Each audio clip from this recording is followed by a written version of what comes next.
Good evening, everybody. Welcome to Apex Racing TV and welcome to the Racehub and Simmortal World GT Championship. I mentioned Racehub. I've got Racehub on the brain because we're here at Brands Hatch, where Racehub is based. It's actually based in one of the main buildings here. And, well, Adam, obviously, Racehub are a proud sponsor of the series, and we urge everybody to go down there and check it out.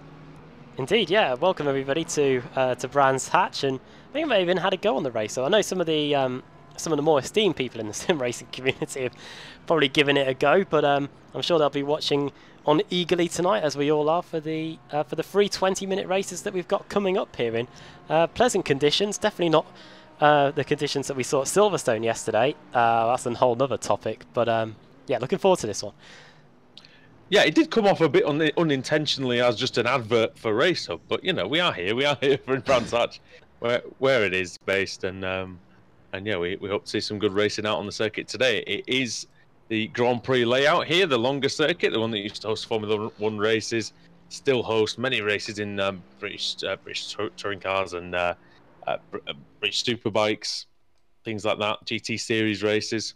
So yeah, it should be a lot of fun. Nicole Foggy leads the championship by I can't count, 55 points is the advantage over Josh Thompson. Then it's Michael Evdoka, Pete Harrod and David Baker. And in the AM category, it's Mark Woodhouse, Adam Hedgecock, Simon Underhill, Ronald Moons and David White. So we'll be interested to see how they get on in this one. Foggy looks like he's picked up the pole position, and Josh Thompson will be alongside him. So yeah, we've got an interesting racing prospect certainly here tonight. Yeah, just running through the grid then. Starting on the pole position is Nicole Foggy, just 2 tenths of a second between him and Josh Thompson on the front row. Then it's Michael Evdoka in 3rd, Ben Hackerson 4th, Dave Baker starting in 5th.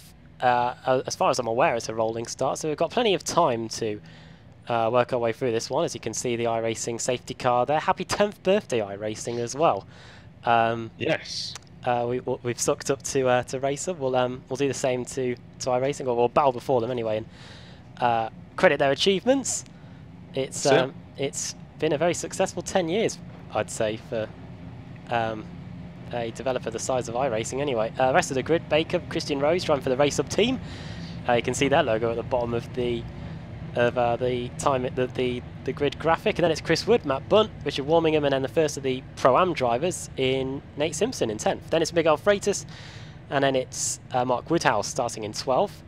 13th place is Paul Smith, then Steve Lavallee, then Simon Underhill, Adam Hedgecock, Ben Gregory, Scott Malcolm in 18th place, Nicolo Cuomo in 19th, and Sharon Kaiser in 20th. And then moving on back, we've got Ronald Moon starting in 21st, the Belgian. 22nd is Lane O'Connor, then it's Craig Evans, Lee Deemer, Stuart McFadden, Josh Rayfield, Steve Burke, Pete Newman, and then starting towards the back of the grid we've got Jason Rowe, Michael Blake, Stuart Atkinson and John Roberts, the 2 teammates there towards the back of the grid, and then Paul Gosling, Johnny Brandon, and starting on the back row of the grid all by himself, it's Luke Clark as we start to work our way around this circuit here at Brands Hatch, just going through Graham Hill bends and now down the bottom straight on the way towards 30s. Yeah, rolling start here, and it will help the car spread out a little bit by the time they get round to Druid, which is turn 2 on this track. Very famous circuit, of course. It's hosted all manner of events, like I said, over the years, and we frequently visit it here on Apex Racing TV. Track temperature is 36 degrees Celsius, air temperature is 20 degrees, and we've got clear skies overhead with a modest 11 km/h wind, which shouldn't cause too many problems for the drivers out there today. Looking at the grid, Foggy has been very, very strong this season, despite the fact that Mercedes maybe isn't all-conquering as it once was. But the BMW has really shown, and this is a BMW circuit, isn't it? You've done some races here in the past, didn't that? Yeah, it is. I think this track really suits the BMW well. Most of the British circuits tend to do so, really, just because of the nature of the way the circuit goes. I thought Donington was a good circuit for the BMW, and of course because of the balance of performance that's equalled itself out recently as we go blinking a bit there. Hopefully it sort of settles itself back out. The BMW is one of the go-to cars now, and we'll see if Josh Thompson can take advantage of it. Here we go, getting set for the race to get underway. Yeah, getting ready for the start then. Just the pace car's going to pull in and then going through clearways. Field will come. 35 cars here in the World GT Championship are underway. We're about to see the green flag any second now. There it is. It got foggy. Brings us to the green. Already side by side into Paddock Hill Bend. Michael Evdoka on the inside. This is Ben Hackerson on the outside. Hackerson very late on the brakes into Druids. He goes a bit wide. Evdoka manages to claim that inside line and claim third place. So everybody else looks like they have got through the first two corners in one piece, which is always good. Yeah, not too many changes of position so far. Oh, there's a crash at the back. Stuart Atkinson, Craig Evans, all involved. There they are at the back. Oh yeah. But they've all been able to continue without too much drama. Not too much damage from the looks of things. As there goes Stuart Atkinson through 30s. Oh, so there's a spinner as well there. That's one of the Mercedes. That's that looks like. Oh no, that is Craig Evans, I think, who's spun. Or is it Nicola Cuomo? It's Nicola Cuomo. Yeah, and a Driving Revolution sim racing car. He's now right at the back of the field. You can see that Steve Lavallee has started from the pit lane, while Stuart McFadden hasn't taken the start at all. So everybody. Yeah, and Lavallee is only just made. He's only just making his way out of the pits. You know, he's barely going to make it out before he gets lapped. One of the shortest laps of the year here, really, isn't it? As they come out the final corner now, her contacts. I think it might be Matt Bunn. He's dropping down the time on his screens. It is Matt Bunn. So I'm not sure what happened to the Ferrari driver there, but here comes the Audi up the middle. That is Simon Underhill, I believe. Is that right? I think it is Underhill in 12th position. Just behind them, you've got Ben Gregory in 15th place. You're on Kaiser in 16th, and Adam Hedgecock in 17th. Although those positions are quite fluid as it stands, as they're side by side. Going wide is the BMW of. That's Ben Gregory, isn't it? Is that Woodhouse? Oh, there goes. Oh, that's a big one. That's a big one there. Down Pilgrim Strap. Oh! Lost into the trees is Woodhouse. Oh. And your own Kaiser's got severe damage. Massive accident on the back straight. I think that warrants a replay. That's a huge crash. And unfortunately, he tried to get it off the racing line. I don't know if he had any control or not, Mark Woodhouse, but whoever came past there, I'm not even sure it was the BMW. Was it Lee Deep? Could it have been... not so sure it was who took the brunt of the damage. It's just a three-wide situation, isn't it? Yeah. 3 BMWs. Or we're going to the wrecker's yard now. Oh, and look at that. Coming through there was Lee Deemer, I think. Disaster for them. But anyway... There'll be no smiles for Smile Time Racing on that occasion. No, definitely not.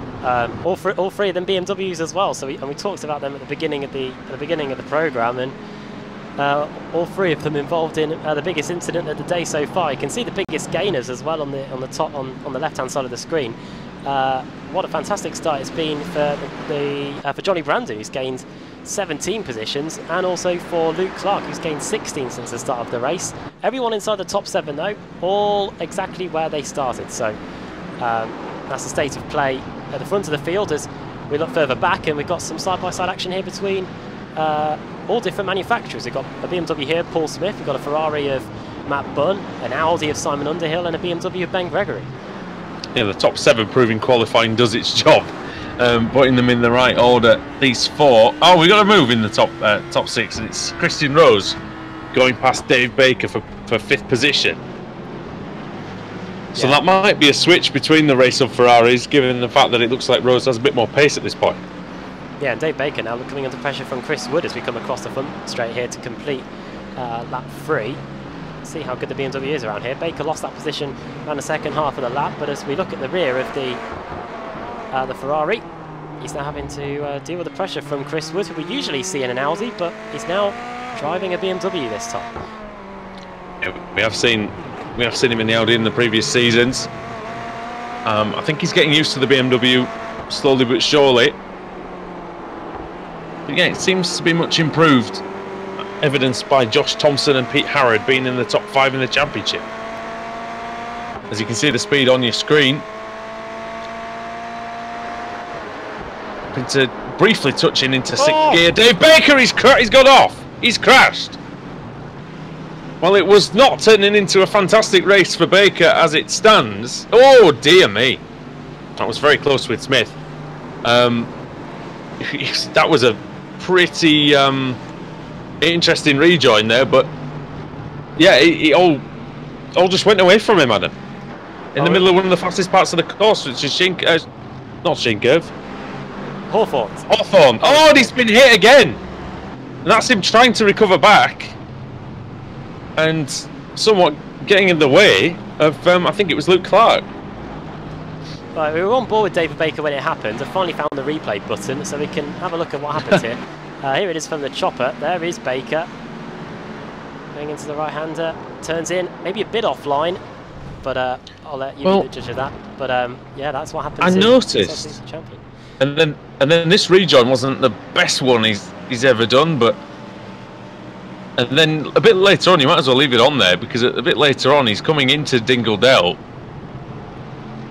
and it's like it's one of the boosted cars, isn't it, that comes along?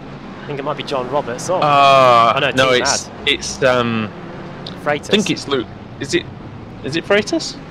Either that or Scott Malcolm. Luke Clark, isn't it? Oh, I'm not sure. I can't tell. But the point is, yeah, somewhat getting in the way, I think Baker was, unfortunately, there. Didn't really go to one side or the other of the track. It is a difficult place to get out of the way there. But yeah, not the finest work by the former BSRTC champion. Anyway, on board with Josh Thompson. Across the start-finish line. Manu, and this is the championship battle right here, Adam, isn't it? It's the first and second positions, and in fact, Evdoka in third as well. So that's as it stands. Yeah, two of the top teams going out here with XV Sim Racing, Seeker and Fabrications too. This time around, Josh Thompson was fractionally quicker, and you can see Nico Foggy just drifting out a little bit wide there, going through Graham Hill Bend as well as we go into Surtees. See if the BMW can get a decent run going up the hill. It's a big old car, that Mercedes, isn't it? You can see it when the BMW's right behind it. It's funny, they're both about the same width, but for some reason the Mercedes just looks a lot bigger. It's a lot longer. Now, into Westfield Bend they come. Foggy still maintains the lead. Difficult corner that, Adam, because it is a reasonably fast corner, Westfield, but track dips away from you. You often understeer wide. It helps that there's a bit of AstroTurf on the exit of the corner, because if you do make a slight pig's ear of it, you can sort of run onto that and then get away with it. Of course, these days, yeah, certainly. Yeah, with the track limits as stringent as they are in the MSA in real life, you'd get a bit of a penalty for that. But yeah, the driver, that is a bit of a get out of jail card for a few of the drivers here. If they make an error going for that corner. Plus, it allows them to carry the speed going into Sheen Curve. There's a few places like that at Brands Hatch. I think the organisers here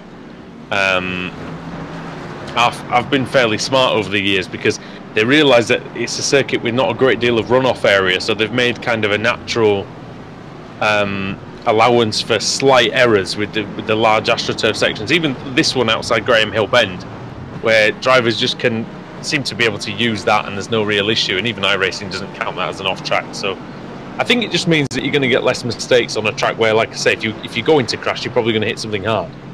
Plus, it really helps the driver's incident limits as well. Paul Smith has spun on the exit of the aforementioned Graham Hill Bend. Unbelievable. The Yorkshireman who's been travelling a bit this week, I noticed on his social media, but he's here today at Brands Hatch, and he's now dropped down to 17th place, so he hasn't lost too many places. He's still inside the top 20, but what looked like a possible top 10 finish has gone, I'm afraid. He's now just behind Josh Rayfield. Well, step one was make a good start, step two was get into the top 10, and step three was spin and drop down to 17. So hopefully step four is a good recovery. Plus, of course, tonight we've got 3 races, and at the end of race 1 and race 2 we'll have a reverse grid. Yeah, so don't go away once the checkered flag falls for race 1, which will be in about 10 minutes' time.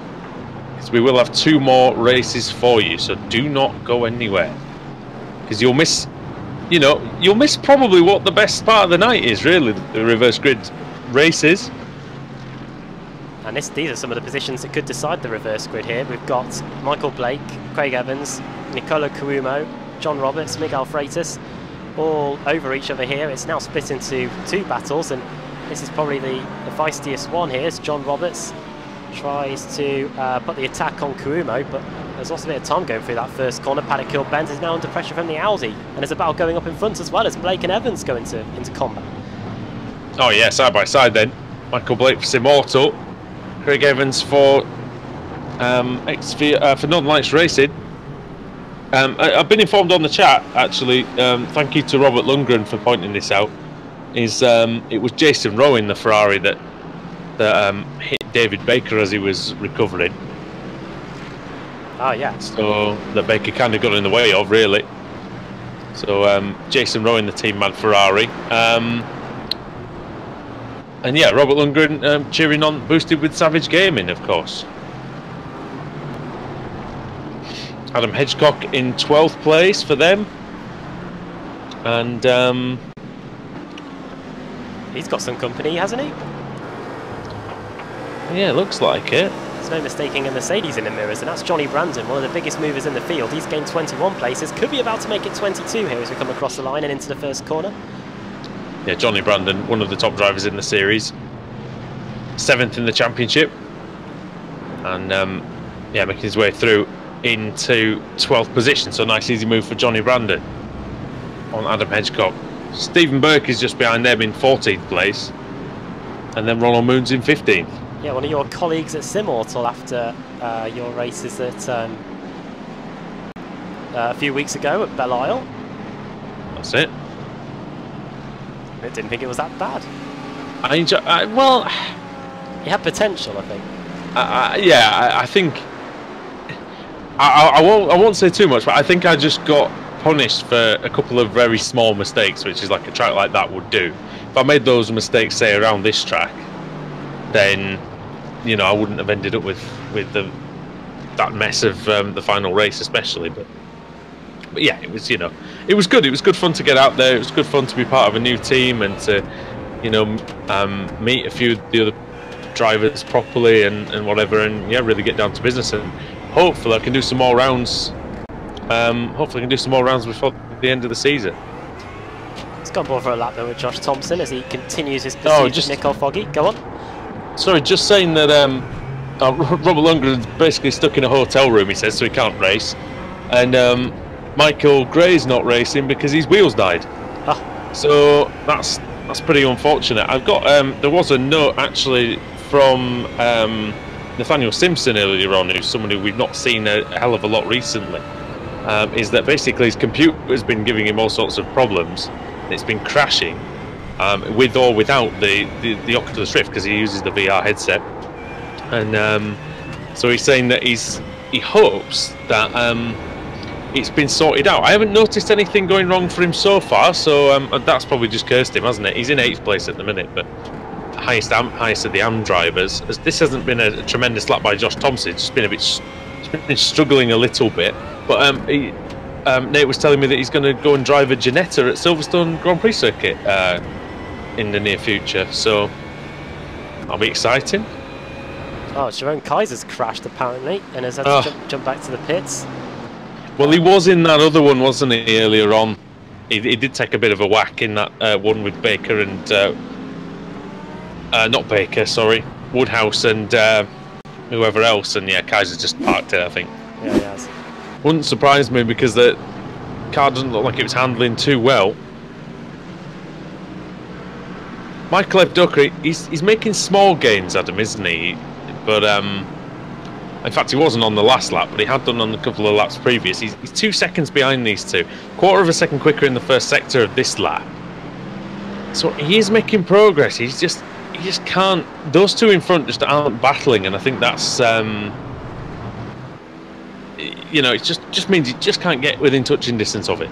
Can't tell whether we're just in a bit of a stalemate until the closing stages of the race here. I don't know how the driver's psyche is for a race format like this, where it's just 20 minutes. Usually it's a bit more frenetic than what we're seeing here, but of course this is the opening race of the day and it is the quickest drivers that are at the front, and therefore they're going to be setting the fastest lap times out of anybody. So we'll wait and see when it comes to race 2 and race 3 when we get the reverse grids. And I think it's not the easiest track to overtake on either. I think some people saw, you know, the battle at the end of the British Superbike Championship a few years ago and think, oh yeah, it's an easy circuit to overtake on, but these cars are evenly matched, and Foggy and Thompson, you know, they're only 0.8 of a second apart, but it's just getting that overtaking move in play. Ben Gregory's recovered from that accident earlier on. It seemed to be relatively undamaged. He's actually up 6 positions from where he started, and he's right on the back of Simon Underhill now, who did extremely well last week. I have a terrible memory, but I do believe he did finish second in the race last week. Gregory might even have been higher than 11th at one point. I think there was a small mistake at Sheen Curve that we just missed when we cut to him. So he's having to work his way back up the field there. Matt Bunn, who we heard having contact at the start of the race, is still hanging in there in 9th, and one of the Aldis in Simon Underhill, he's up in 10th as well. So this is a nice free car scrap going on for positions just inside the top 10. Yeah, Underhill was second in race 2 at Okayama. Going forward after tonight, there are 4 meetings remaining. Spa-Francorchamps next week, then it's Mount Panorama, Bathurst, then it's Imola, and then it's the Nürburgring GP is where all the action finishes for the season. Which is where we're off to in just under a month. It's not far away at all. No, that's just 3 weeks, mate. That's, yeah, it's not far away at all after the Sim Racing Expo. By the way, if anybody is going, come and say hello to us. You won't be able to miss us, I'm sure. Now, Apex Racing UK gear. Definitely. And yeah, it should be fun. We're there from Thursday through to, it's usually through to Tuesday that we stay till. Well, Tuesday morning, I think it usually is, isn't it? Yeah. Early, stupid o'clock. We're usually back in the UK by like 8 o'clock on Tuesday morning, aren't we? It's quite insane, but yeah, we said, well, that's the thing when you go to Germany, because it's only a 1 hour difference. You get home at the same time as you leave. So it's not too bad. It's only a 1 hour flight. Yeah. Yeah, you'll probably find us exploring the German food at the Sim Expo. There'll probably be, yeah, sausage and chips. I mean, you can't not do that when you go to Germany, really. But that's usually my weakness, I must admit, sausage and chips. You will have noticed that Josh Thompson has now fallen a second behind Nicole Foggy. So it looks like that battle has started to ebb away a bit now. In fact, Josh Thompson was another 0.2 of a second slower than Foggy on that last lap. I was going to ask you actually if you could bring up the gaps between Hackison and Rose over the last so many laps, because it seems to me that Rose has bridged the gap. Right, let me see and if I can and that it was maybe 2 or 3 seconds difference, but because I know that obviously Evdoka and Hackison were going to battle in the first couple of laps of the race, but Rose obviously had to work his way past his teammate Baker. There it is. Oh, that's between the leaders. Okay, so that is the gap that Adam was talking about between Foggy and Thompson. And if we could get the same for these two as well. Yeah, it's positions 4 and 5, isn't it? Yep. Let's have a look. See if that works. There you go. Oh, so it's stayed about the same really then, hasn't it? So Rose just can't quite get. Now he is within touching distance and just can't actually just make a move. Question on the chat saying, does anybody know what the most used gaming racing wheel is? At the moment I have a G29. Yeah, I have a G29 as well. I think it's really, really good. I think that's probably the most common one, would you say? Yeah, I was just going to say, yeah. I'd say so. I was about to say the Driving Force GT. I think I'm about 10 years out of date with that one. That's the one I have. And I think I was saying at the Sim Expo a year ago that I needed to upgrade that. But well, put it this way: you are going to the right place. You know that there will be much technology on show that you can can have a look at and see if anything tickles your fancy. I have a limit of what I can bring back on the plane, so. That's true. Yeah, but you can get them shipped. That's the thing. If you can get them shipped out. Yeah. To you, you can order them at the thing. But yeah, Rose is now within a quarter of a second. This will be the final lap, and Nico Foggy has had really a tremendous performance. He's done similarly to what Ash Sutton did the other week, where he took the lead. This was against Nico Foggy at Okayama, and he just eased away. Just kept the tyres in good shape. And coming around the final corner now, clearways, and down the start-finish straight, he's going to take the checkered flag. So Nico Foggy takes race 1 here in tonight's action in the World GT Championship. Josh Thompson in second place, and then Michael Doker in third. Ben Atkinson is just going to beat Christian Rose to the 4th place. Rose in 5th, and then we're going to wait for the BMW of Wood to come through. But this is a battle for 14th, 15th, and no. Underhill. He looks like he's out of fuel, is he? Let's have a look. It's either that or it's a slowdown. Yeah, that's fuel for Underhill. Can he make it to the line before Hedgecock, Burke and Moons come through? Nope. No. Might get that. Can he make it before Paul Smith? Nope. No. Not unlucky. Oh. Underhill, underfueled. And that was an underwhelming finish. It was a hill that claimed Underhill there, there you go. with the fuel to get to the end there. Everyone else now streaming across the line. Here is Luke Clark. There he is. Oh, he's just come across the line now in 22nd. That's the thing with Brands Hatch, though, is it does dip down a little bit in this section, and then as it gets towards the start line, it goes uphill again. It's almost a bit like Interlagos, isn't it? That. Yeah. In a sense. Exactly like that. Back uphill again. There's Lane O'Connor coming across the line to take 27th. And I believe that's got to be fuel as well, because I've just seen his last lap time 1:26.4. So I think that might be fuel related. Craig Evans might have had fuel issues as well. But it sometimes happens when they just sneak onto another lap. Although this wasn't sneaking onto another lap. We had it on the BSRTC on Thursday, didn't we, with Adaicoba Lopez. They crossed the line with about 6 seconds to go, and that extra lap was enough for him to run out of fuel. So yeah, we have seen it, and we will continue to see it here on Apex Racing TV. Results are about to be on your screen any second now. We did have, we only had 4 retirements in that one, so that was actually pretty good. Here we go then. Nico Foggy with the win, as we saw, ahead of Thompson, Evdoka, Hackerson and Rose. Chris Wood was in 6th. Richard Warmingham was in 7th. I don't think we mentioned him very much for the XVR Green team. It was a little bit of a lonely race for him, but he did finish in P7. Nate Simpson in 8th. Matt Bunn 9th. Not bad at all from the Ferrari driver after he had some sort of an incident on lap 2. Ben Gregory in 10th. Johnny Brandon in 11th. And Adam Hedgecock, Stephen Burke, Ronald Moons and Paul Smith. Simon Underhill in 16th. Nicola Cuomo in 17th. Josh Rayfield 18th. 19th was John Roberts, who made up 13 places from where he started. Miguel Freitas in 20th, Michael Blake 21st, Luke Clark 22nd, Jason Rowe 23rd, Craig Evans 24th, and Pete Newman, Dave Baker, Lane O'Connor, Scott Malcolm in 28th. And then 3 drivers 1 lap down, Paul Gosling, Mark Woodhouse, who I think took the brunt of that accident down the back straight, and Lee Deemer. So if it's a full, it will be Deemer on pole. And then the 4 guys out of the race, Jeroen Kaiser, Steve Lavallee, Stuart Atkinson, and Stuart McFadden, who I don't actually think took the start. And if he did, he didn't get very far at him. No, he didn't. Hopefully we see him again hopefully we see him in race 2 or race 3. But now it's time for the reverse grid, and I'm just setting it up. So hopefully it is all set to go. I think it is. Just got to get it on the screen, and then we'll all be all good to go here. There it is. There you go.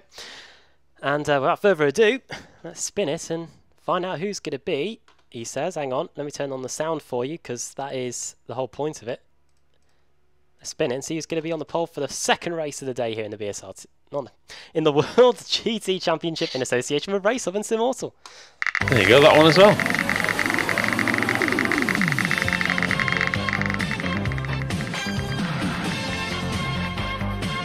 It's going to be a big one.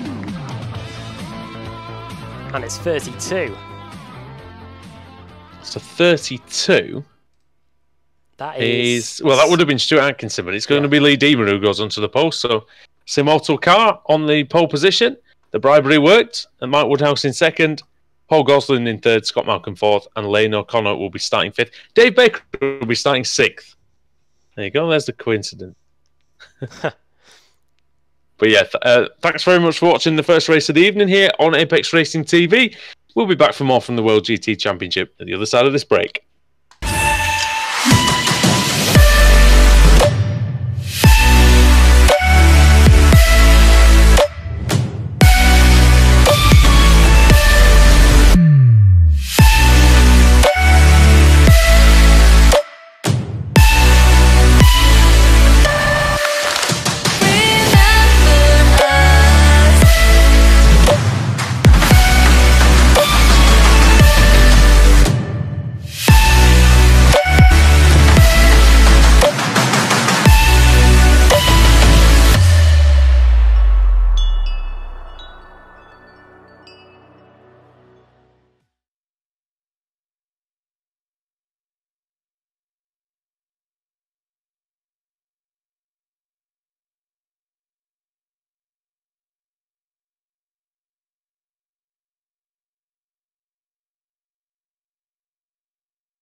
Welcome back to Brands Hatch for the World GT Championship.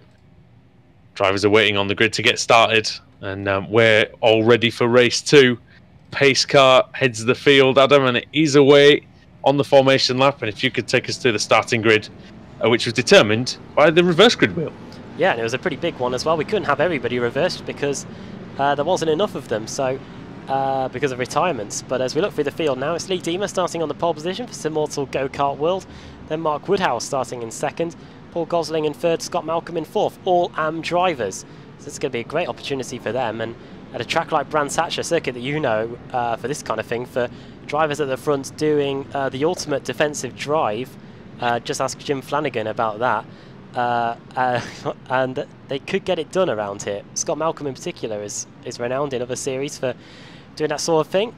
Belle Isle as well in the BSRTC, that was a fantastic race meeting for the defensive drives. We'll see if it happens here. Then it's Lane O'Connor starting in 5th, Dave Baker in his customary 6th place, then Pete Newman, then more AM drivers in Craig Evans, Jason Rowe and Luke Clark. Then we've got Michael Blake in 11th, Miguel Freitas starting in 12th place, the Portuguese driver. Then it's John Roberts, Josh Rayfield, Nicolo Cuomo, the Italian in the Driving Revolution sim racing car.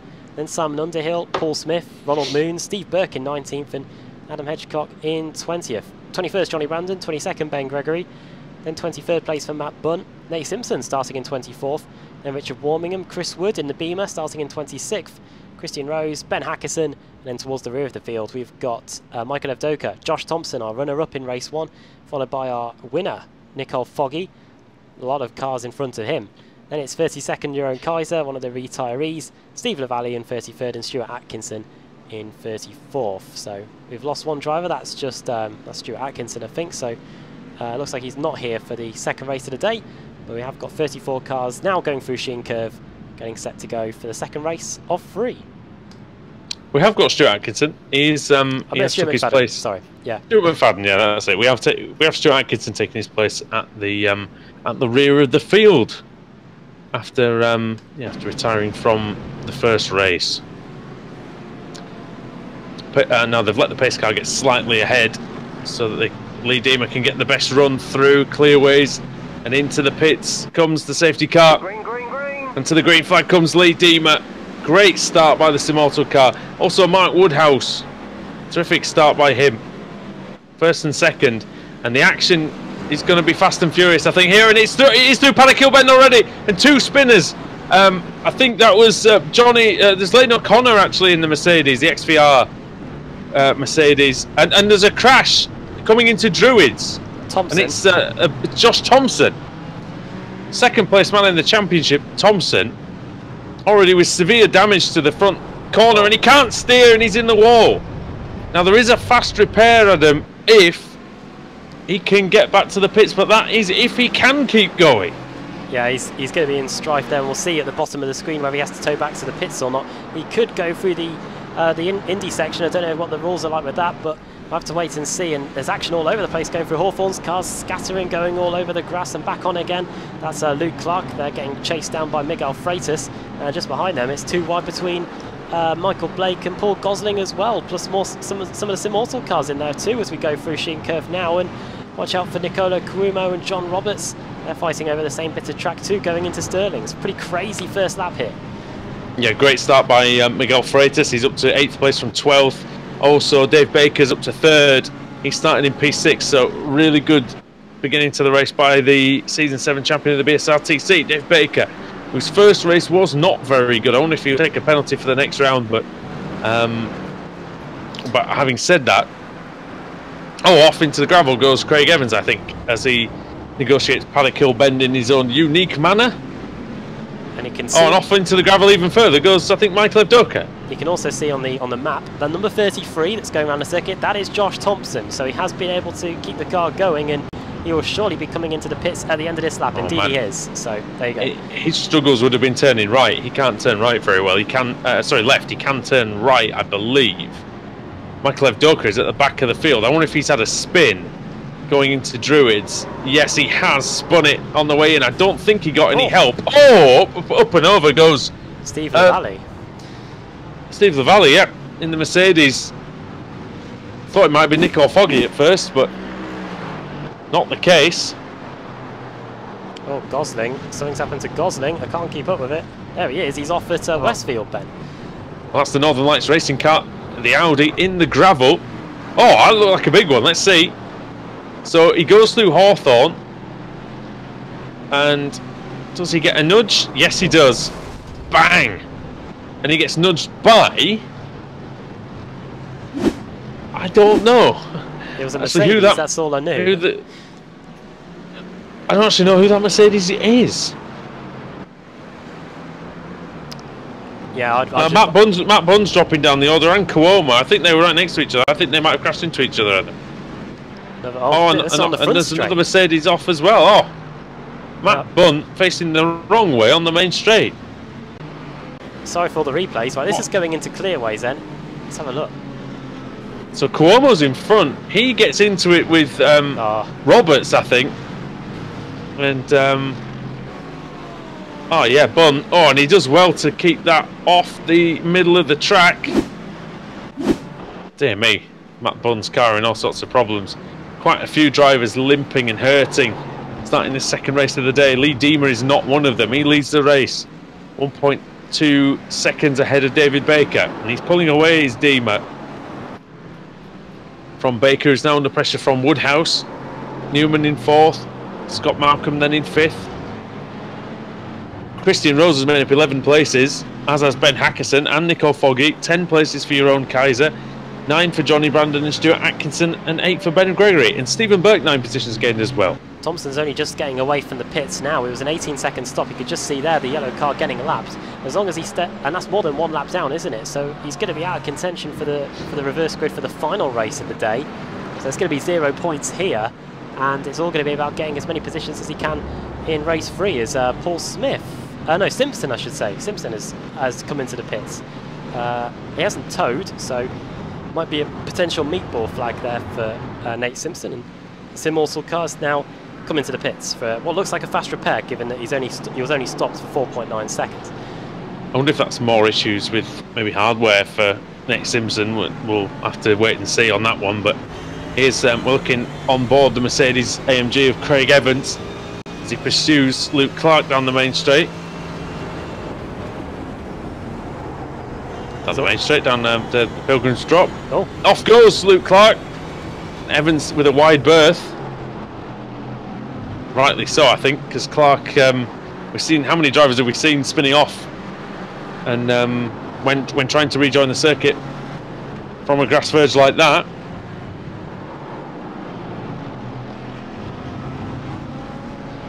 Deemer leading, the lead's down by 8/10 on that lap. It's down to half a second. Here it is as they come across the line then. Dave Baker, the highest of the pro drivers. You can see how they've got on since the start of the race. Oh, and Deemer's run very wide through Paddock Hill Bend, and that's just going to exasperate things. The gap's now down to 2/10 coming into Druids as Baker sets a lap time 6/10 of a second quicker than the Simmortal car. But the thing you've got to bear in mind here is that we mentioned how difficult overtaking is around Brands Hatch. Baker is in a slightly slower car around this track than the Mercedes in terms of the traction, and the acceleration of the Mercedes seems to be a little bit better. And Deemer's always going to be on the throttle slightly earlier than Baker, so it's going to be very difficult for him to get a run. This is the longest straight on the course, going into Hawthorne Bend, and Baker can't get anywhere near him to make a move. So unless he maybe surprises him in somewhere like Dingle Dell or even Stirling's Bend, maybe even Druids, but it'd have to be a long lunge in Druids, because everybody knows, Adam, well, everybody knows to defend the inside in Druids, because you might as well. It's not too often we see moves getting done around the outside here. Oh, Deemer! And that's really sideways, and that might be the opening Dave Baker needs. The Ferrari's alongside. Into clearways. Deemer's trying to go a long way around. That's really good on the brakes from Deemer. He's going to clear him, Adam, here, I think. Very good. That is very good by Lee Deemer. There you go. He just needs to cover the inside in order to stave off Baker again and take a better line through Paddock Hill Bend. That's much better. Baker might have a little look into Druids again, but as we say, Deemer doesn't really lose any time just by cleverly defending the inside into Druids. But now the only thing that we're seeing is a bit of a train forming. Deemer, Baker, Woodhouse and Pete Newman.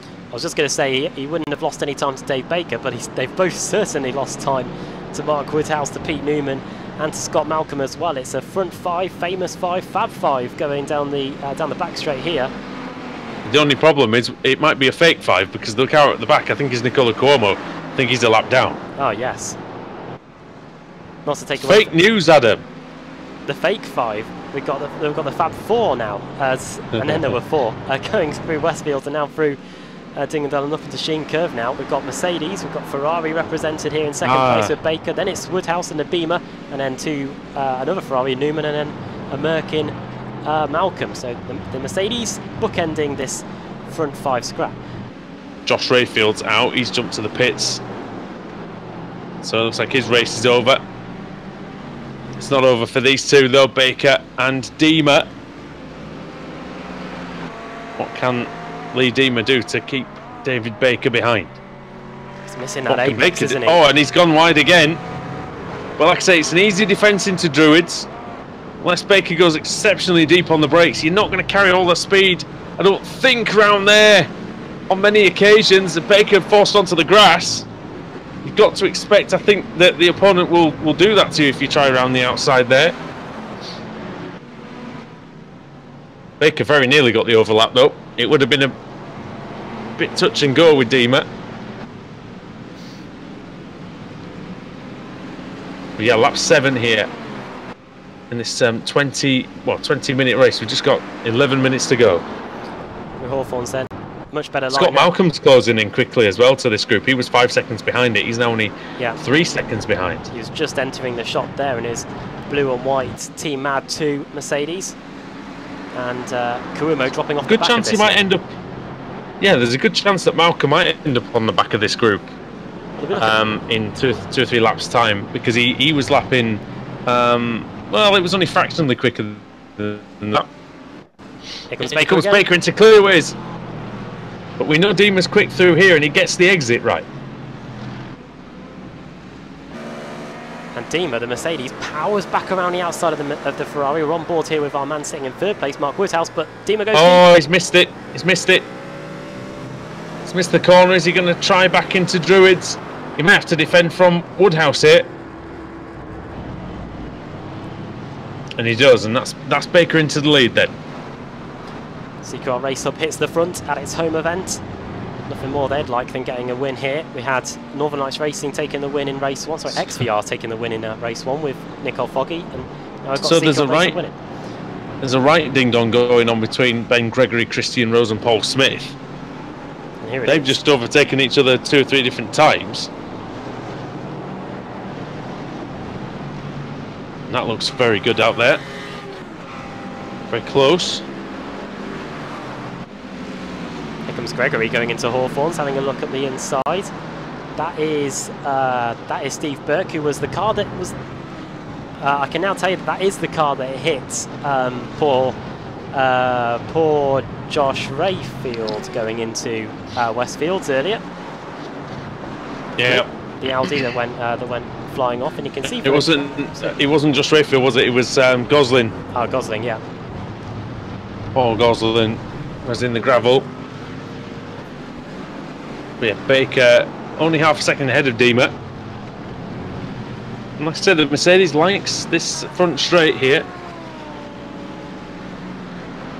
This battle still rages on between Burke, Gregory, Rose, Smith, Hackerson and Foggy now. It's an all-star cast. It really is. Oh. Like Avengers Infinity War out there.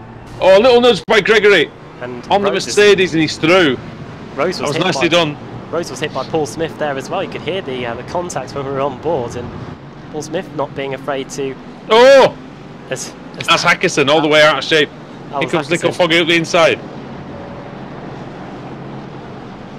Oh, Foggy nearly loses it. So Hackerson's going to try and come back here through Pilgrim's Drop and up into Hawthorne. Foggy goes a little wide. Too wide, actually. Seems to be okay. Oh, Paul Smith's gone off. That's going to be another place for Foggy. It should be into Dingledale. One of my favourite corners on the course, this. Oh. Really tricky one. Smith's trying to cut back to the outside for Sterling's. In doing so, he's now opening himself up to attack from Oh, Hackerson. he needs to be careful. And Hackerson goes through. Yeah, and it's close between the Ferrari, the Racehub Ferrari, Christian Rose, and Steve Burke, I think. It's very, very close. We see the Mercedes again using its advantage down the straight. Ferrari's brake. Christian Rose is good on the brakes. He goes around the outside. He's onto the painted area. It's very late on the brakes. Turns into Druids. Slight overlap. Well, he's slightly in the lead. And he's got a full overlap. Into Graham Hill Bend. He's going to have the high ground here, Adam. And he should make this stick into Surtees. Yeah, I think he will. Oh, I hear cars crashing. But I don't think there is anybody crashing. I think we're okay. I think it's just my computer doing a few things. Oh wait. Yeah, could be. Either way, battle for third place is heating up. In fact, the battle for second as a whole. We've got Lee Deemer and Mark Woodhouse doing a good job of keeping pro driver Pete Newman at bay in fourth. Yeah, Newman having a good run in the CQRS line Ferrari. Up in a P4. Newman's season, well, it's been okay. It's maybe not the. It's not, well, I say it's been okay. Whereas in the standings, 29th. It's not really been okay, has it? It seems to have been okay, but I think he's been involved in quite a few accidents, things like that. It's not really been to his liking. He's out there competing in the top 5 with Woodhouse and with Deemer. Woodhouse in 15th in the championship. Deemer down in 32nd. It's not been the best season for Deemer either. Like I say, he's been good in the BSR World Series that we've been doing. Grand Tour, World Tour, yeah. Whatever it is. I was going to say BSR World Series. That was a few years ago in the Kia, wasn't it? There you go, the World Series. Bring back the World Series. Oh, that was me in Donington. That was the drunk iRacing stream, the BSR World Series. This is the alcohol working, people. I can tell you that, yeah. You ever get that feeling where you forget how to drive? Well, I think so. Every so often, yeah. I think when I think some of the drivers do as well in some of the races we watch. But yeah, but to be fair, nobody seems to be having such issues in this particular race. Anyway, seems to be very good standard out there. Craig Evans, I think, has crashed though, Adam. Unfortunately for him. Oh yeah, he spun on the exit of.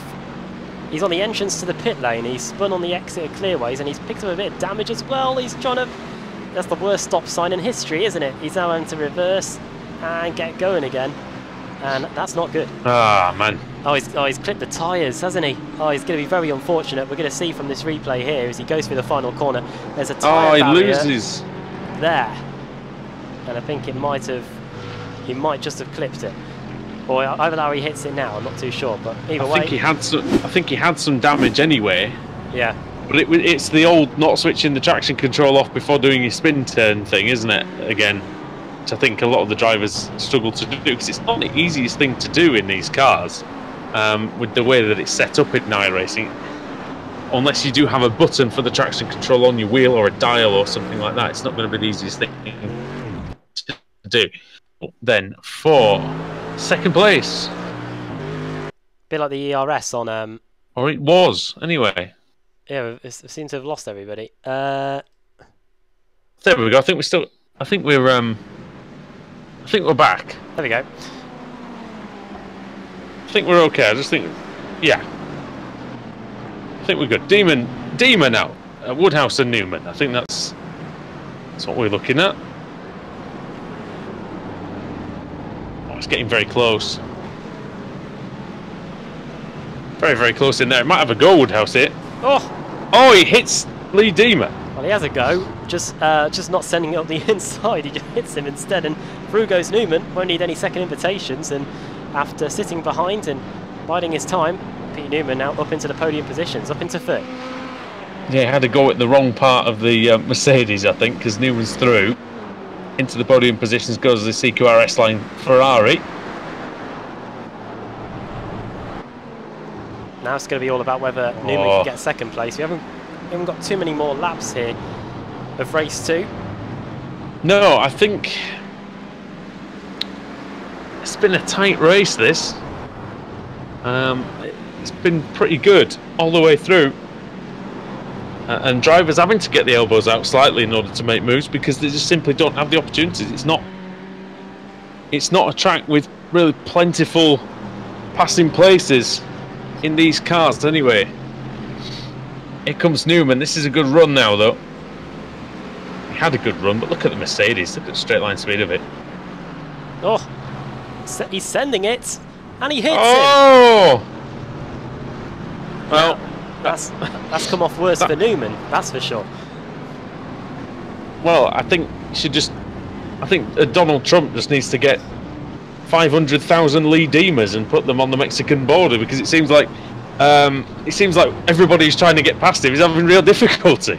Yeah, I did say at the beginning of this broadcast that this is a great track if you want to hold on to what you've got, and Lee Deemer's definitely doing that. In fact, most of the AM drivers are. It doesn't make a difference if you're ready or not. They've got to hold on to what they've got. Yeah, definitely. They've got each other. And unlike Donald Trump, we haven't lost our marbles here on Apex Racing TV. Not yet, anyway. We never had any. Yeah. We're trying to find them. It's got Malcolm. It's got Malcolm and Luke Clark battling over 4th and 5th places. They have not been located yet. As we go go down to Sterling's, 2 Mercs going at it. Luke Clark driving for the esteemed XVR Green team, and Team Mad as well, also in the mix here with Malcolm. And you can expect Scott Malcolm, with just 30 seconds to go in this race, he'll be doing everything in his power to keep this 4th place on as well. Yeah, it's going to be difficult though, because Luke Clark has good pace, doesn't seem to have any damage, at least not much of it. He's going through into Paddock Hill Bend, he's up the inside. Oh, side by side with Malcolm, all the way around the outside goes the Scotsman. Oh, crash! It's Underhill into the wall. In the background, coming out of Paddock Hill Bend. I think he just might have lost the rear, Adam. That's what it looked like. Yeah, that's what we saw from our far angle. And it continues, and Malcolm is still ahead of Newman. In fact, has Newman lost positions? Newman's got ahead. Yeah. Newman was fighting for 2nd place a minute ago. Oh, and he's going. Oh no, because he tried to pass Thingy, didn't he? He tried to pass Deemer. And he went off, didn't he? So yeah, he was down there. He was down there anyway, but he has. Yeah, I know. I got confused then for a second. We've got so many broadcasts on this channel. I think we do suffer with the odd case of short-term amnesia. Deemer's made a mistake. I think he'd made a mistake. Woodhouse got very close going into Dingledale, but I think we need to check on the leader. Then Dave Baker, he's coming around the final corner, and it's going to be victory in race 2 for CQR Racehub at Racehub's home circuit. Dave Baker wins here at Brands Hatch. Who's going to be second though? Deemer's out of fuel. Oh no. Unbelievable. After all that. Lee Deemer out of fuel. Mark Woodhouse, 2nd place. He'll be happy with that. Scott Malcolm on the podium, no less. Oh no. And Deemer. What a mess. Is Chris Wood going to get him? He is. It's going to be close. Yeah, I think he does. And now Deemer crosses the line just ahead of Adam Hedgecock. So, that's very annoying for Lee Deemer, no doubt, but very useful for the guys behind. Actually, who picked some places, including Nicole Foggy, who gets another few points because of that. Yeah, Josh Thompson also. Oh dear. I think everybody is nearly finished. Which Josh Thompson is not running on track at the moment, so we'll wait and see how many laps down he is. Well, there's a Ferrari of John Roberts, slightly truncated after the trials and tribulations of race 2. Going to come and get 28th place, John Roberts, in the end. Might be good in terms of a reverse grid. We'll wait and see with that one. But yeah, 28th place for Roberts in the boosted car, which is missing the front bonnet. Oh man. Oh well, that was not a good race for John Roberts, but we did have a good race. It was a lot of fun. And we'll be seeing what the reverse grid's going to do in just a couple of minutes' time. But first of all, Adam, I believe you're going to have the results for us on the screen. Yeah, I'll get them up for you now, and we'll have a look at who finished where, and of course who will be in those lucky positions for when we get the third and final race underway in a few moments' time. So here are the race results for the second race of the day. So Dave Baker wins, second for Mark Woodhouse, third for Scott Malcolm, fourth for Luke Clark. Great job there by the AM drivers, and most of them pretty much finishing whereabouts where they started. Mark Woodhouse especially, he started second and finished second. Scott Malcolm, podium, Luke Clark fourth. Pete Newman could have got second. He would have got second if he just stayed behind Lee Deemer, because Deemer eventually ran out of fuel. But that move up the inside into Paddock Hill Bend with a few laps to go scuppered that, and he ended up finishing in 5th place for the CQRS line team. Johnny Brandon in 6th, Portugal's Miguel Freitas finishing in 7th. 8th for Ben Gregory, 9th for Nicole Foggy, the championship leader, and Christian Rose finishing in 10th. Steve Burke 11th, Paul Smith in 12th, Michael Evdoka in 13th, Chris Wood getting to terms with the BMW, finishing in 14th. Then it's Lee Deemer, could have been a runners-up spot in the Simmortal car, but it ran out of fuel. It might have started running out before we got to Sheen Curve, you know, because we were talking. You did say that he made a mistake. Maybe it was just the fuel starting to run out there. But anyway, he finishes 15th. He'll be hoping for a very small reverse grid for the final race, and then he'll be back up there again. Adam Hedgecock, 16th. Sharon Kaiser started at the back and finished 17th. Good job there, getting 15 places. Same too for Stuart Atkinson. He finished in 18th, getting 16 en route to that position. Simon Underhill finishing in 19th place. He had a spin at Paddock Hill Bend on the final lap. Jason Rowe in 20th, then Ronald Moons 21st. Ben Hackerson finishing in 22nd. 23rd for Nate Simpson. Problems early on. I think he might even have started from the pit lane potentially. I think that might have been for race 1 though. He came into the pits for a fast repair. I think that's what's happened to him. Michael Blake 24th, Craig Evans 25th, 26th for Richard Warmingham, then Steve Lavalley, then John Roberts, last car on the lead lap. Then Nicola Kawumo, he was about 5th or 6th on the road, but he was a lap behind everybody else, and he came home there. Then Paul Gosling, 1 lap down, he got sent off into the gravel on the opening lap of the race. Josh Thompson, amazingly, only 1 lap down in the end. At least that's what it says to our live timing anyway. So if we do get a full, it'll be Matt Bunn on the pole, and then it'll be and then Josh Rayfield and Lane O'Connor, 2 cars that did not return to the action after their crashes earlier on in this race. Well, I've got to say that was a hell of a lot of fun, that second race, and third one's set to be even better. And we'll see whether we can set the scene for an even better final race with the reverse grid, and see if we can get that up now and see what we can do in terms of providing a bit of late drama here in the BSRTC. Let's get the wheel up now. You've done it again, BSRTC. Oh, can only apologise. I'm gonna get loads of messages. It's the race up. You're gonna get inundated. You're gonna get inundated with a letter. Many letters are getting feverishly written away. Here we go then. Let's see who's going to be on pole for the final race of the day in the World GT Championship.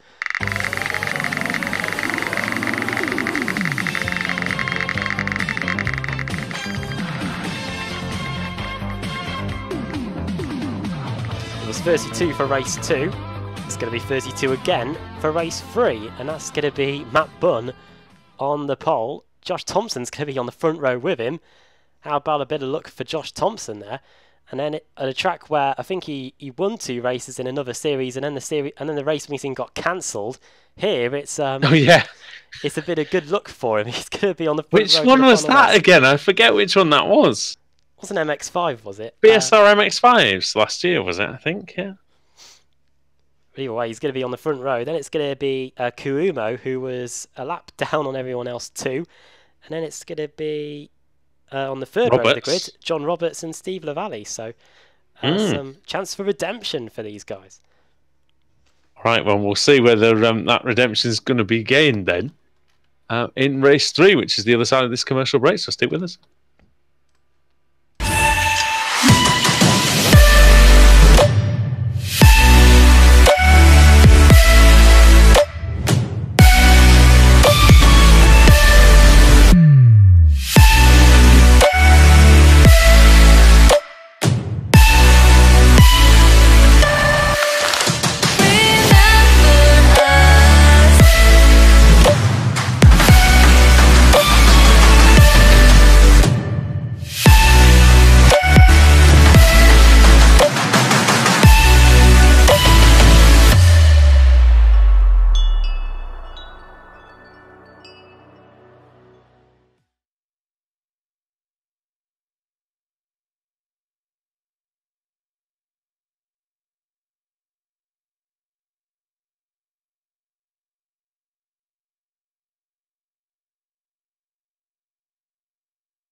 You join us on the grid here at Brands Hatch for race 3 of the World GT Championship with Racehub and Simmortal. Andrew Woodhouse and Adam Bath with you, bringing you all the action from the second and final reverse grid race of the day.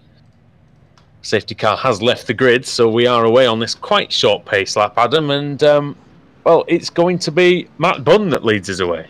Yeah, it's been very good to some of the pro drivers here. Just like in race 2, we had a whole lot of AM drivers at the top. It's now mostly pros with the odd AM dotted hit about here and there. Matt Bunn starts on the pole. Josh Thompson in second. He'll be hoping to get a win here today because he was second in race 1. He'll be hoping that he can get past his teammate Matt Bunn for the win here. Paul Gosling starting in third. Nicolo Cuomo in fourth. John Roberts fifth. Steve Lavallee sixth. Richard Warmingham seventh. Michael Blake eighth. Nate Simpson 9th, Ben Hackerson 10th. Then it's Ronald Moons, Jason Rowe in 12th. Then moving on back, we've got Simon Underhill, Stuart Atkinson, Jerome Kaiser with a good race too. And Adam Hedgecock, Lee Deemer, Chris Wood, Michael Evdoka, Paul Smith starting in 20th. Then 21st for Steve Burke, 22nd Christian Rose, then Nicole Foggy, the race 1 winner.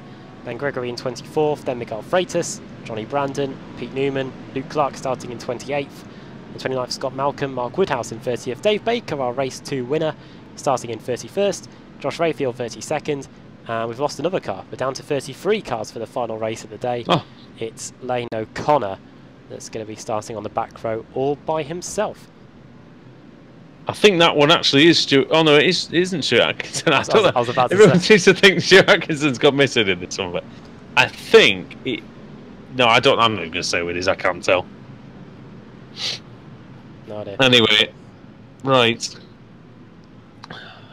This should be good. I think there are enough good drivers at the front of this grid to make this, I think, a pretty decent final race. Josh Thompson, in theory, should be the favourite, but we know that sometimes keeping out of trouble isn't always his strongest suit. So we'll see. And Matt Bunn will give him a run for his money, you would say. So Ferrari, who's your money on? Well, I might say. Is your money on Ferrari or is it on BMW? I think it's on BMW. Got it. And look at that, 4 manufacturers in the top 4 places: Ferrari, BMW, Audi, and Mercedes. Here we go. Good start by Matt Bunn then. It's a green flag flies here at Brands Hatch. The final race of the day, into Paddock Hill Bend they come. And already looking up the inside is the Audi of Gosling, and there's a spinner, and it's Underhill again.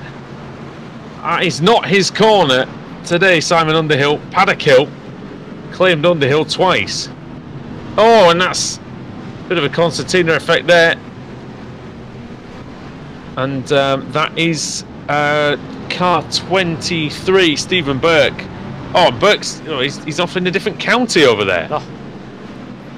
In the countryside somewhere is we now go. Well, that's a place.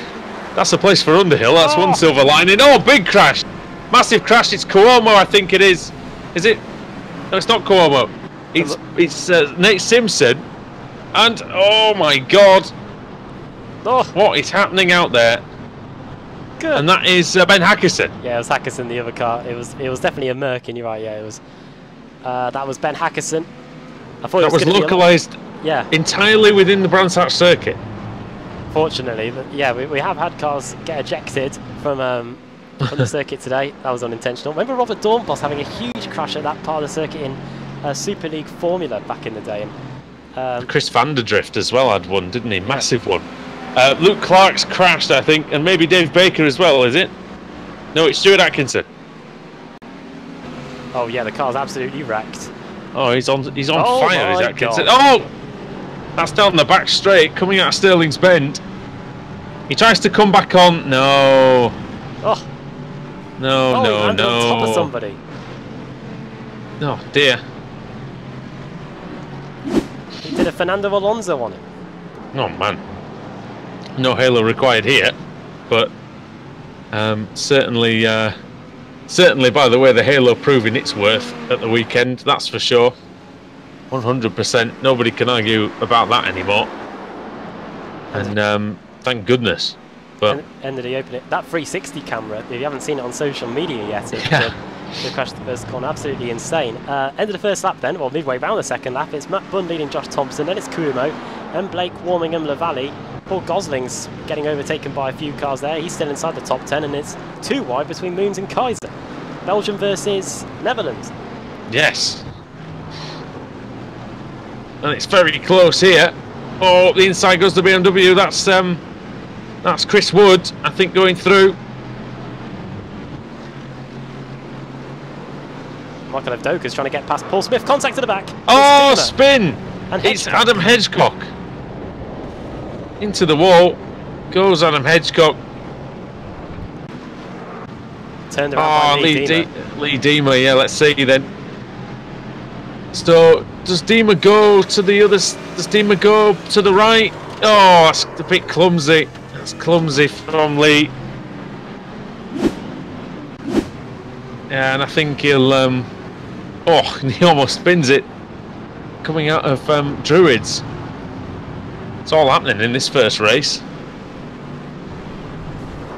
Oh, more contact. Oh, contact at Surtees Bend. And it's Jason Rowe. Oh, it's a big crash. The carambolage coming out of Surtees. Gosling's involved. I think Jason Rowe and Avdoka. I think Michael Avdoka's in that.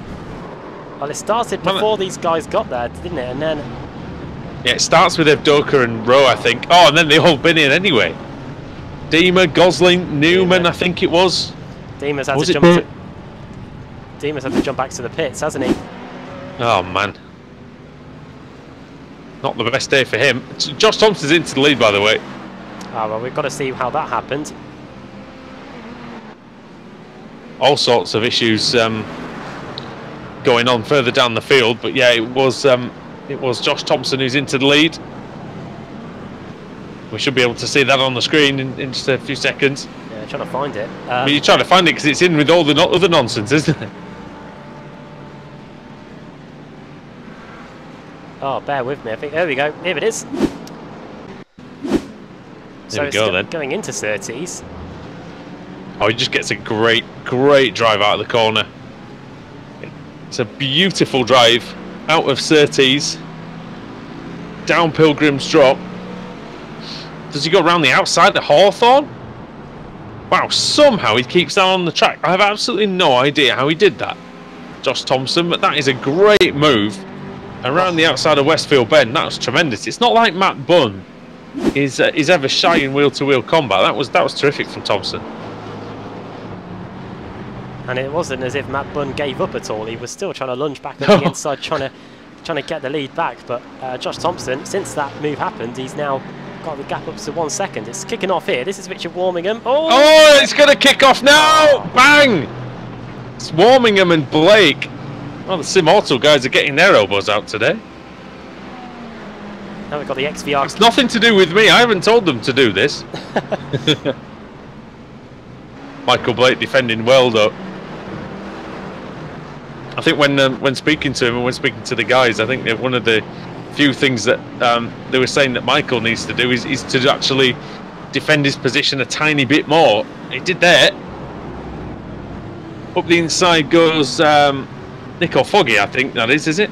It's Johnny Brandon, I think. No, it's Johnny Brandon. Sorry, on Ben Gregory. It's Brandon up to 13th. Battle here.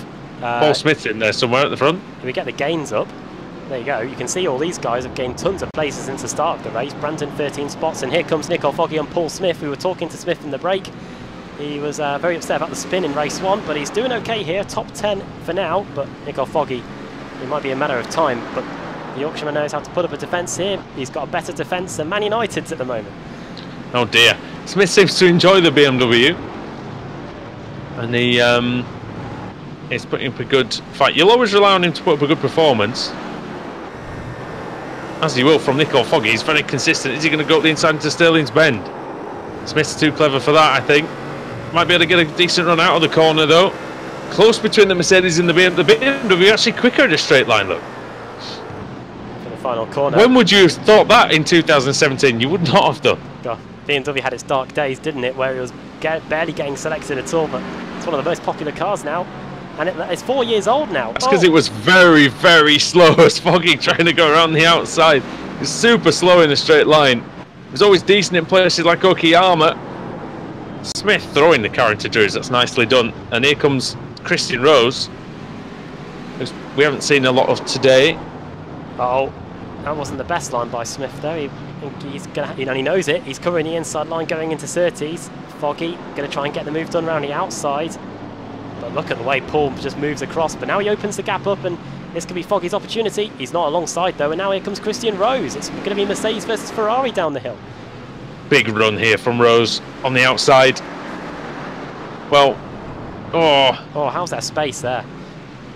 Rose could once again be the thorn in the side of XVR into Hawthorne Bend and down through Sheen Curve into Dingledale at the top of the hill. Got to really clatter over that curb on the inside to be able to get the best run. It's a good run again by Foggy, but I fear that the BMW might be just a bit too quick for him at this point. Unless he tries to go around the outside. Smith's got the line. Here comes the Ferrari. Where's he going to go? Is he going to have an opportunity, Christian Rose, to make this 3 wide? Is he going to want to make this 3 wide? I'm not sure. And sensibly, he decides not to. Smith defends the inside well. This could be the moment for Foggy, though. If he's very late on the brakes here into Druids. Smith's very late on the brakes. Bang!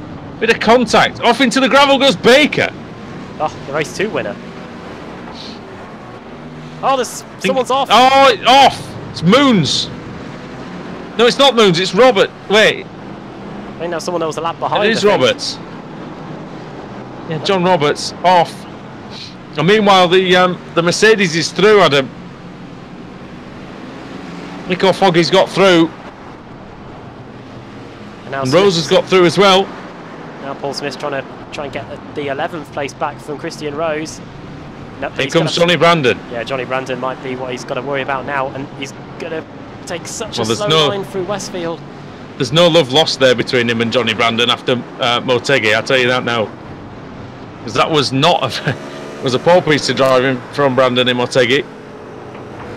Riding on board. But then they had a clean battle last week at the Okayama. Now, Johnny Brandon's in a BMW sandwich here. He's got Paul Smith in front, and Ben Gregory in the Fitstein Motorsport car directly behind him. What a run by Brandon off of Clearways. Oh, Paul Smith's really struggling, isn't he? He's fleeing the car over the grass. Car's nearly embedded in the ground. It's that damaged. Holds the inside line for Druids though. Oof. Gets a decent exit. Here comes Ben Gregory. He's not gonna think twice about getting involved in this. Now going into great battle this. Yes, falling battle here. Bit of respite for Paul Smith now as they go on to Pilgrim's Drop. This is probably the furthest anyone's been behind him for the last few laps. It's close further up the field. Yeah, 4th place is under threat here from well, he was Michael Blake ahead of Steve Lavallee and then Jeroen Kaiser, but Kaiser just got through on the Mercedes of the XVR Sim Racing driver. Quickly see how he did it.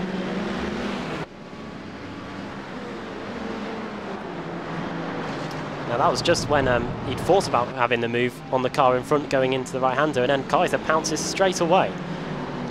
That's a nice move. It's not easy to make a move into Westfield sometimes. To be confident, and he was.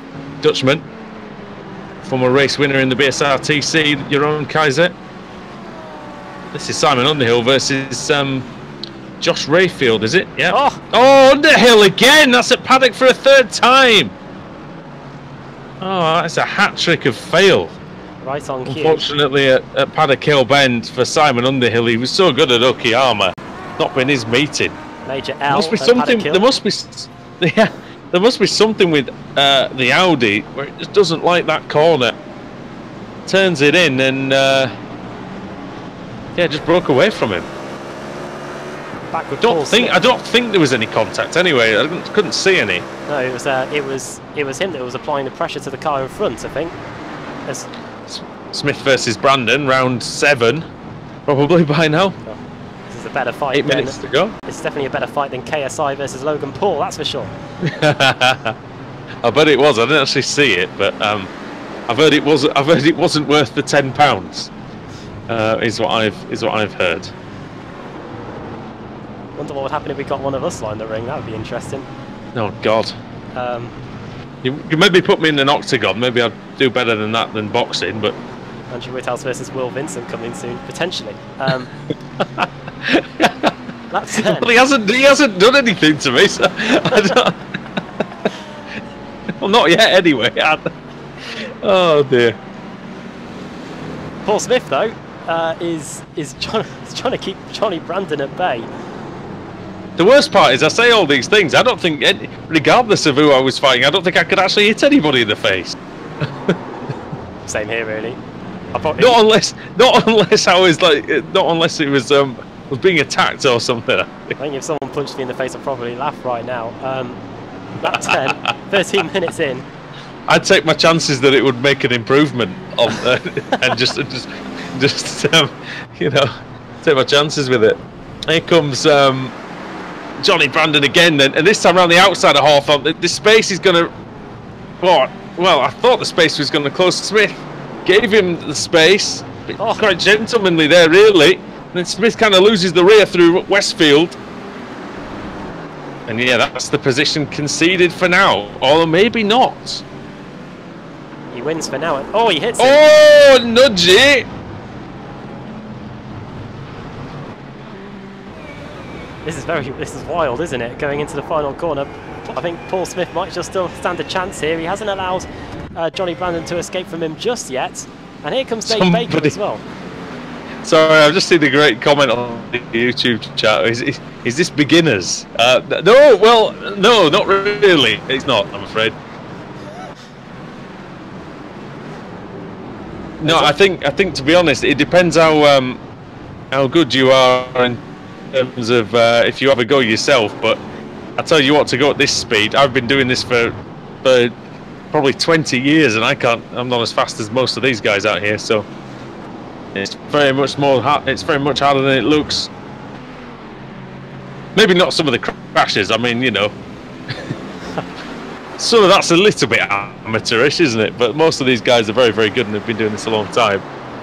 I find it, to be fair, I find it incredibly difficult to drive one of these cars without crashing. So what all of these drivers are doing is quite some achievement. We've got a battle on the 5th, 6th and 7th going on here. I was just about to talk about that. Yeah, and somebody's on the grass in the background as well. Richard Warmingham, I think it was.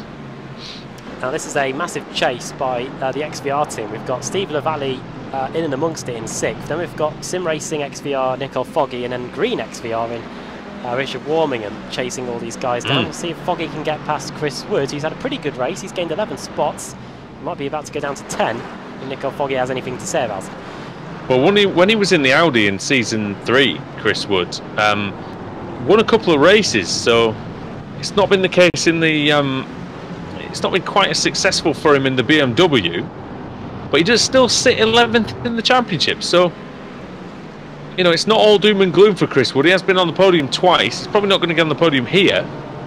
It's actually 17 seconds or so off the podium places, held by Nicola Cuomo, Matt Bunn, and Josh Thompson. Here comes Wood then on the outside of the Mercedes of Lavallee. We go around the outside of Steve here. Oh, and he almost turns across him. That was close for Wood. Look at this XVR scramble now. Lavallee letting his teammates through, it looks like. Oh, Foggy! Oh. Foggy's in the wall! Goodness me, the championship leader just drops it. On board. It's just going to nip the grass on the way into. No, on the way out, he just nips the grass. Oh. Remember a Seat Leon Eurocup car having a huge wreck at that part of the circuit. Fortunately for Foggy. Oh, it went over the fence. Yeah, he did. Marshall's running for cover back then. Oh, and one of the BMWs, I think that might have been Paul Smith nearly losing it in the background. But drama for Foggy, and there's another car in the gravel. That's a lapsed boosted car. That is Stuart Atkinson. That is not a. It's not been a fun meeting for Stuart Atkinson, I have to say. Here he comes then, through Paddock Bend. Wrestling with the car, I think. Oh, he's on the grass. Oh, he touches the grass on the braking. Oh man, oh, that's unlucky. It can happen to the best of us, that. Right then, we've got Michael Blake still fighting over 5th place with Chris Wood now this time. Yeah, we've got 2.5 minutes to go, and this is as off goes Richard Warmingham. Sorry, Steve Lavalley actually in 8th place. That's going to gift Richard Warmingham 7th. I was going to say it's falling apart a bit for XVR. It's not really so much because they've just swapped positions between themselves, but still not what they would have really wanted. Dave Baker's meeting is kind of quite definitely improved after race 1 by winning race 2. His 3rd one's been okay. He's up 17 places actually from where he started. He's now up behind Paul Smith. Yeah, Baker 14th now, and it has gone pretty well for him. Of course, he got a win in race 2, and a win in this series at any race meeting is an achievement, really. It's all about what you do after that, and having a 14th place after starting pretty much stone dead last with our 4 reverse grid, he'll take some positives from that. Yeah, I think so, and you know, he's a former champion for a reason, and I think he's you know, I mean, he's never won the title in this series, but he's won a lot of other championships through his consistency and you know, clever approach to the races. So yeah, hopefully he'll be able to just continue that until the end of the season. He was involved in one of the most craziest finishes on this channel in the World GT Championship 2 seasons ago at Monza, where he was about 4 or 5 seconds behind the lead with about 3 or 4 corners to go and ended up winning it. Yeah, that was one of. We had 5 different leaders on the final lap at Monza in late. What was it? Late 2017? Or was it the start of last season? I think it was season 3, wasn't it? Yeah. That we had. It was sort of very, very crazy race. It was the year that Carl Janssen won, I think. Oh, it was last season then, wasn't? Yeah, last season. And now then. Yeah. Michael Blake versus. Yeah, this is it. Oh right, yeah. This is the final lap as well. So this is this is it now for Chris Wood, I think. Yeah, he's going to try the outside into Paddock Hill Bend here. We've seen a few drivers come a cropper into this famous left right-hander. It is, of course. And Blake late on the brakes into Druids. He has the inside line. Wood on the outside. He's going to try and use the momentum to go all the way around the outside in the BMW and up the inside for Graham Hill Bend. Still wheel to wheel here. And getting involved is Richard Warmingham in the background in the Mercedes. The XVR car. Team Man versus Simmortal here. It's not over yet, is it? And it's a great exit by both men actually that time. The BMW really dragging hard down the straight. Great top speed from the BMW. He just manages to edge in front. But Warmingham's having a look. Here comes Josh Thompson. Josh Thompson wins all by himself. Right, back to this battle then. Matt Bunn will get 2nd place. Podium for Nicolo Cuomo as well after being a lap down in race 2. Great job by him as well. Great salvage operation by many of those. But here it comes then. Chris Wood's almost certainly going to get 5th place, but it's anyone's guess who's going to get 6th on back. I think it's going to be Michael Blake, but it's a great run out of the final corner by Richard Warmingham in pursuit. But Michael Blake's going to get there. It's going to be 6th for him, 7th for Warmingham, and oh, Stephen Burke very nearly crashes on the final corner. Just about makes it across. And Nathaniel Simpson then just behind Simon Underhill. Will be happy he won't have to go through Paddock Hill Bend again. But he's going to stay just ahead of the Mercedes of Simpson here. Took 21st place Underhill, 22nd for Simpson. Simmortal car in 22nd place.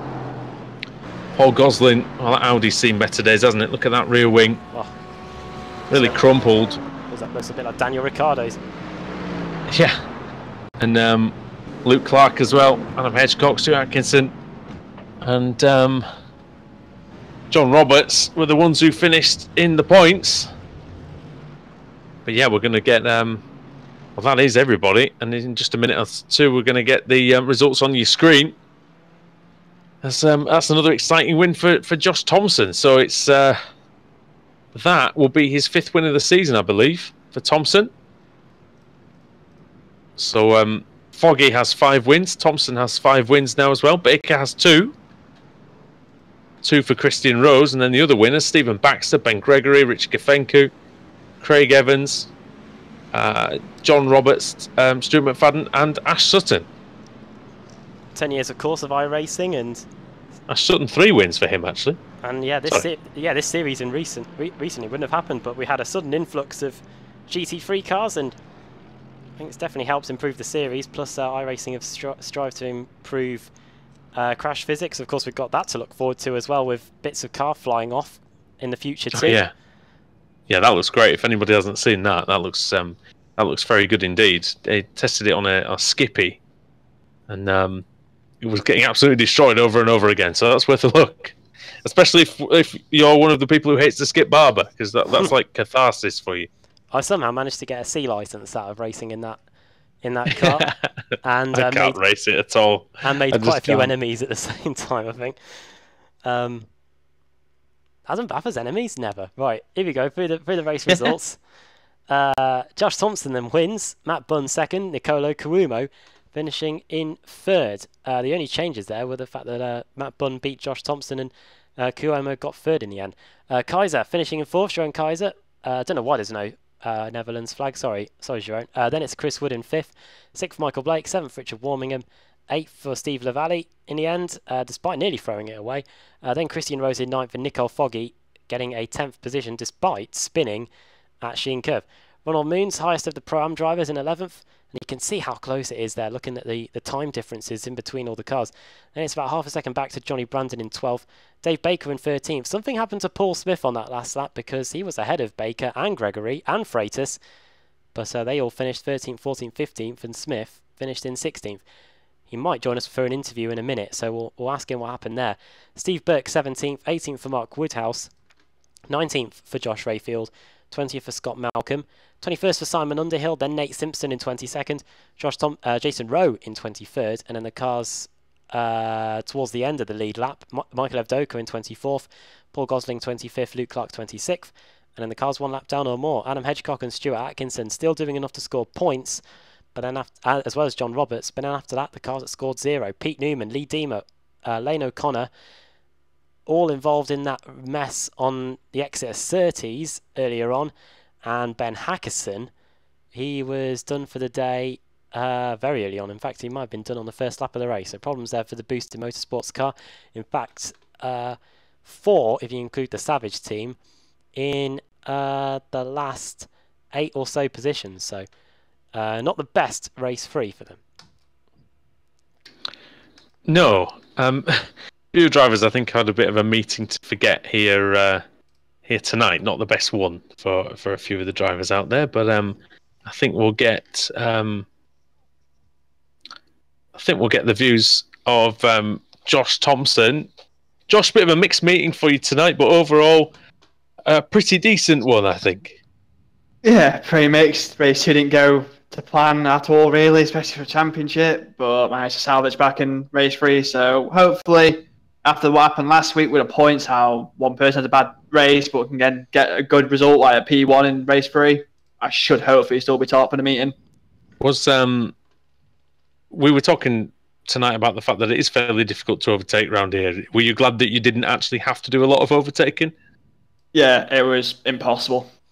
Like theoretically, everyone's always said that Brands is one to get through traffic. Even in race 1, I had the pace advantage, I thought, over Nicole, but it was just so hard to get past, and just because you're trying so hard, you make silly mistakes around here, such as like clipping the curbs or grass, and here it punishes you with the off tracks.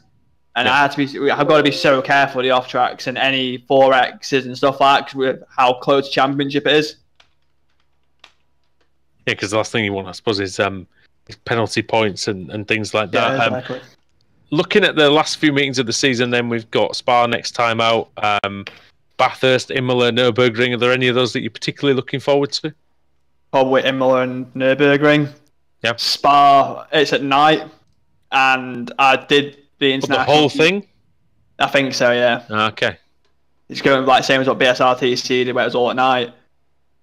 And so I'm not looking forward to that, because I know the BMW is about 2 seconds slower than the Merc. It's like Le Mans all over again. It's just the Merc finds so much more grip. It's a power dependent track, and even here it's a power dependent track. But obviously it's not a long lap, so you could make up for it. But Spa will be in cold water, really. Yeah, and I suppose a lot of those tracks are pretty technical tracks that will suit the BMW. Spa maybe not as much, but I think the BMW will be definitely very good around Imola and Nürburgring. Josh, it's always good to talk to you, mate, and we thank you for joining us on this Monday evening once again. Thank you, guys. Cheers. Good to talk to Josh Thompson there, a race 3 winner and a second place in race 1 as well. He'll be very happy with that. Moving on, we've got Simmortal's Michael Blake, Andrew Woodhouse's colleague as well, in the commentary box. So we've got more Simmortal drivers here, and Michael Blake, who finished in looking down the timing screen here, 6th place. To find 6th place. There you go. I wasn't looking high enough. I'm sorry. Tell us about race 3, because you're in and amongst some of the quickest drivers there, and a pretty entertaining evening for you. It was just constant defence. I was 2.5 seconds a lap off the pace tonight. I don't know why. I just could not get any feeling out the front of the car. I was slowest car on every apex by about 5 miles an hour, but I was still understeering. I had something seriously wrong there, and I don't have any idea what it was. But I just thought in the past, normally I've sort of let cars go that are quicker than me. But race 1 and 2 was so poor that I needed the points, because I'm going to drop out the top 10 overall. So I just thought, sod it. If I let them go, I'm going to lose the points, so I might as well fight them. And if I get spun, I get spun. You chose probably the right track to have issues like that, because Brands Hatch, you're able to, if you put up any form of defence well enough, you'll be able to keep even the best drivers in the series behind you. Yeah, I was just trying to make sure I covered people off early enough, so I couldn't dive up the inside. A few close calls and a few little taps from the back, but all in all, it was good fun racing. It was just really frustrating for me to not to be that far off the pace. It was really, really tough. Well, next week, as we've just heard from Josh Thompson, Spa, so completely polar opposite, really, in terms of the track and in terms of the speed as well, going up Eau Rouge and through Radion as well. Looking forward to that one? Maybe. I'll know more once I get some practice done on it, but this issue I've been having with this car has been creeping on for the last 3 or 4 weeks. I don't know if it's something we're trying to do with the setup or what. It just only seems to be affecting my car. I know that the other guys in the team are running direct drive wheels, and I'm not, so maybe that's got something to do with it. I'm just not getting any sort of feeling out of the front end. But yeah, should be all right. At least there's opportunities to defend and overtake there, and you can be a little bit slower through the corners as long as you stay in the slipstream. You've still got a chance. And speaking on behalf of the Simmortal team, Lee Deemer had flashes of good moments during the race meeting. How would you sum up the whole team's performance here today? It wasn't too bad. So the other guys were all reasonably good on pace, and Lee drove really well in race 2. It was really unfortunate. He ran out of fuel coming to the line there. But yeah, Lee's improved massively, especially the last sort of 6 to 8 weeks. His speed's gone up massively. He's doing really well at the moment. Great. Well, before we let you go, do you want to send a quick shout out to anybody? You guys for the broadcast, Matt and everyone that puts on this series, all the hard work they do, and Drive Doctors and Go-Kart World, our sponsors. Great. Well, well done on the evening's work, and hopefully you can get those issues resolved for a Spa next week. Cheers, guys. See you later. Cheers, Mike. Michael Blake there. I believe we still have Christian Rose waiting to talk to us. Of course, it's Racehub's home race. Plus, I think we can also get Dave Baker in. He's a teammate of Christian as well. So, and he of course got a win here today too. So we've got them both in. And would he take it away with Christian Rose? Yeah, Christian, welcome to the commentary box again. That looked like it was a bit of argy-bargy going on today. Some of the best racing I've ever had on this service. It was so much fun. Absolutely incredible. It's always a circuit where we say overtaking is fairly difficult. I said this to Josh earlier on. And so when the opportunity comes, you've kind of got to go for it, haven't you? Yeah, you can't make... you have to be fully committed. There's no 50-50 moves, otherwise both of you end up off the circuit in the wall and you've just ruined your evening.